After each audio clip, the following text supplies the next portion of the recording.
بعد ما تجربيها لازم هتعتمديها. فتحت لهم مطعم في البيت، من شكلها وطعمها بجد خطير. ما تنسوش تعملوا لي لايك، لو لسه ما اشتركتوش في القناه تشتركوا. انا معايا هنا فرخه و3 اوراق قطعتهم، بعد كده غسلتهم كويس قوي بالملح والميه وشويه من الخل وكمان ليمونه، عصره ليمون كده، وحطيت القشر معاها وسبتها في الميه دي شويه. بعد كده غسلتها تاني. هبدأ بقى ان انا انغزها كده بالسكينة، بسن السكينة، اعمل فيها فتحات، كذا فتحة كده، وخصوصا قطعة الصدر افتحها فتحات كتيرة شوية عشان هندخل فيها التتبيلة. كمان الدبوس افتحه كده فتحتين، وهنغز كده باقي القطع بسن السكينة. بعد كده بقى معايا التتبيلة اللي هنعملها، 3 وحدات من البصل وسط، هقطعها كده وهحطها في الخلاط عشان تبقى سهلة معايا لما اضربها في الخلاط. هقطعها كده. كمان 4 وحدات من الطماطم حجم وسط، تقدري تعملي كمية الفراخ اللي انتي عايزاها، وعلى حسب كمية الفراخ على حسب كمية التتبيلة، يعني لو اقل من اللي انا هعملها هتقللي برضو في التتبيلة.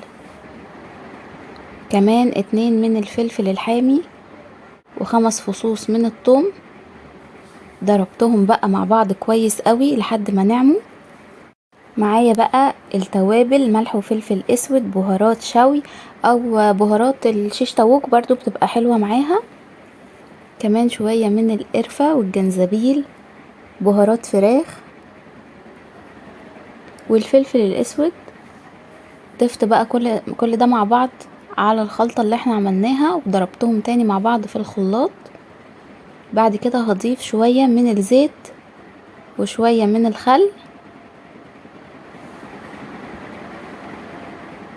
لو الخلاط عندك كبير شوية ممكن تعملي كل ده مع بعضه مرة واحدة. ضربتهم تاني مع بعض. بعد كده بقى ضفتهم على الفراخ.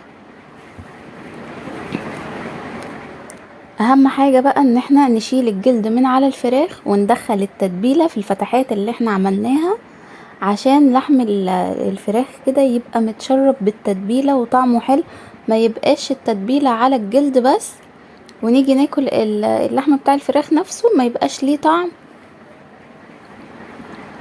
بصوا بقى، بدخل التتبيلة، بشيل الجلد الاول وادخل التتبيلة جوه الفتحات اللي احنا عملناها بالسكينة.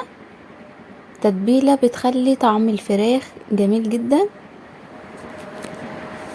اتأكد كده ان كل القطع اللي معايا عملتها بالتتبيلة كويس، وهسيب بقى، هغطيها وهسيبها في التلاجة 4 ساعات، وممكن كمان ليلة كاملة، يعني تعمليها من بالليل وان شاء الله الصبح تصحي تسويها هتبقى متشربة بالتتبيلة، وهتبقى دايبة كده معاكي وطعمها تحفة. هغطيها بقى واشيلها في التلاجة. انا سبتها 4 ساعات بس. بعد كده جبت صاج او صينية، فردت عليها ورق فويل وضفت عليها المية المغلية. حطيت كده شوية حلوين من المية المغلية عشان البخار بقى ده هو اللي هيطلع كده يسويلي اللحم بتاع الفراخ، هيخليها طرية خالص من جوه. كمان الشبكة بقى ادهنها بالزيت كويس قوي عشان ما تلزقش في الفراخ، واقدر ان انا اسلكها منها بسهولة. هرص بقى كده قطع الفراخ، مش هشيل من عليها التتبيلة، هي بتتبيلتها كده كلها زي ما هي، ارصها في الشبكة.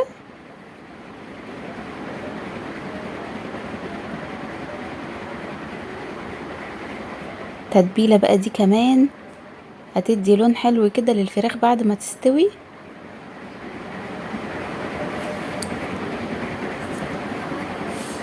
هقفل بقى الشبكة كويس وهكون مسخنة الفرن على اعلى درجة حرارة،